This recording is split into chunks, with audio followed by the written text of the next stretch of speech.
Okay, hello everyone. Guys, today we're going to solve quadratic equations by completing the square. We've been solving quadratics in different ways, and completing the square is the next technique we're going to use. Again, today's objective, of course, is to solve quadratics by completing the square, okay? The essential question, and you're going to need this for the homework check, how does the technique of completing the square help us understand quadratic functions? Guys, quadratics have an x squared in there. So to solve it, you have to isolate the x, not just the x squared. You have to find what x is. And sometimes if you can write as a perfect square, this is a good example here, kind of like that diagram. We'll go through that in a minute. You want to write it as a perfect square, so you can take the square root of both sides. Remember, we learned how to solve a quadratic if we could take its square root. All right, we solved by taking the square root.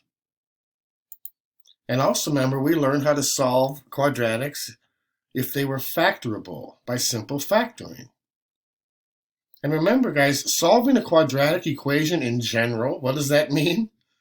It means to find the value of x when y is 0, when the function is 0, where it crosses the x-axis. So you set the function equal to 0 and find the value of x. That's what you do. All right? However, there's many quadratics, many quadratics that cannot be solved by simple factoring. All right, look at this quadratic. If we tried to factor it, we'd be looking for two numbers multiplied together. You get 7. But when you subtract them, you get 2.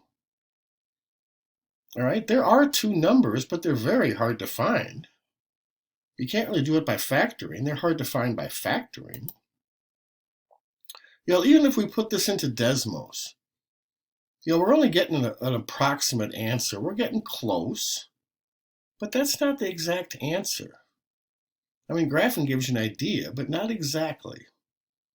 Okay, sometimes we need an exact answer, so we can use complete the square. All right, these are two different methods. As an example, this quadratic is factorable.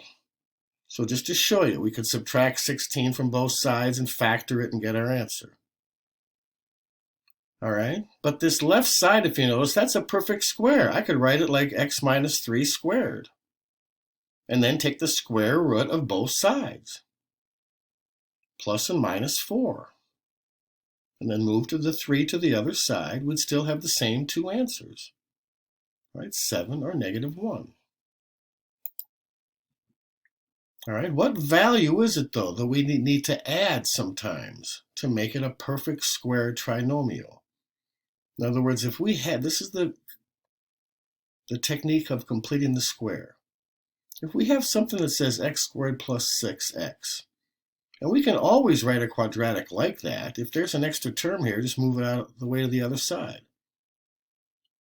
All right, what do you add to this to make it a perfect square? All right.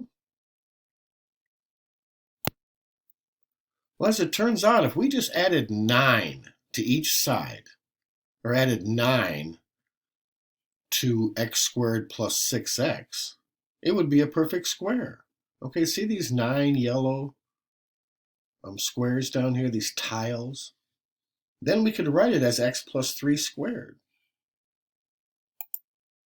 Okay, so the process of adding b divided by 2 squared. You take that middle number. Let's go back. The b here was 6. I took 6 divided by 2 is 3, and 3 squared is 9. All right, if you just add that, then you can write it as a perfect square. b divided by 2 squared. All right, then you can write it as a perfect square. X plus b over 2, the whole thing squared. Again, we use completing the square when the quadratic is not factorable. All right? And it can be used with any quadratic expression. Like this one right here, guys. We want to complete the square here. We want to factor this. There aren't two numbers multiplied together that gives me 5. When I subtract them, I get 2. I mean, there are 2 numbers, but it's hard to find them. Add 5 to both sides. So we write this side with just the x's. All right, -2, half of that is -1, and -1 squared is 1. So just add 1 to both sides. When I add 1 to this side, now I can write it as a perfect square. It's x minus 1 squared. When I add 1 to this side, I get 6. Take the square root of both sides, plus and minus the square root of 6.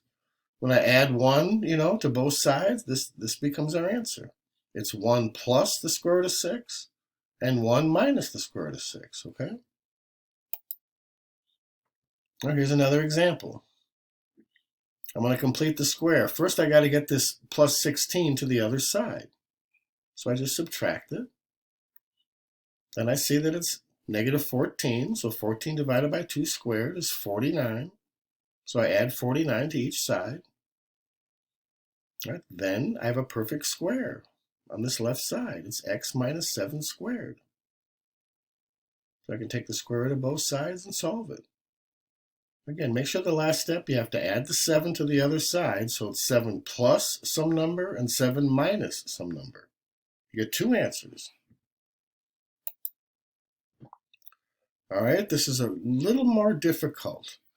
If a is not equal to 1, all right, and if you remember this one, this is the picture with the frame. You're given the area. All right, you want to know what the area of the picture, in this case it's a maze. All right, 2x plus 4 times x plus 4. Now you can multiply that out. But guys, right here there's a 2 in front of the x squared. Just divide it out. Just divide it out. Divide everything by a. All right, often that's the first step. If there's something in front of the x squared, just divide everything by a. Then you can complete the square. All right, in this case, again, it's 6x, so the 6, half of 6 is 3. 3 squared is 9, so I added 9 to both sides. Take the square root of both sides, and I get 2 answers, 50 and -56. Again, we're talking about length here. This is a real-world example with the maze. All right, the real-world example, 50 is the only possible answer. All right. Again, you can read through that because I'm running out of time, so I have to kind of hurry here. But again, interpret the solution, guys. The negative solution does not make sense. So the width of the maze is 50 yards, and the length is twice as long, so it's 100. And with the walkways, then, all right, it's 2 feet on each side, so 54 yards, and the length is 104 yards. Guys, the last thing to convert, you can complete the square to convert from standard form to vertex form. That's one technique you can use. We did it a different way before, but I just want to show you, you can do it this way. If you're given a quadratic in standard form, you can complete the square and write it in vertex form. All right, because you get that x minus 4 squared look to it. All right, then move everything away from the y and you have vertex form. That's one way of writing it in vertex form, is to complete the square. I just wanted to show you that. Guys, there was a lot to cover here today, and don't worry, we'll go over it today and tomorrow. But again, to complete the square, you add half of b and then square it to both sides. All right, and it works because some quadratics are difficult to factor. We need an exact answer. All right, guys, go ahead and go complete the homework check. These are the 4 questions that are on the homework check, along with the essential question. All right, that's it. Thanks.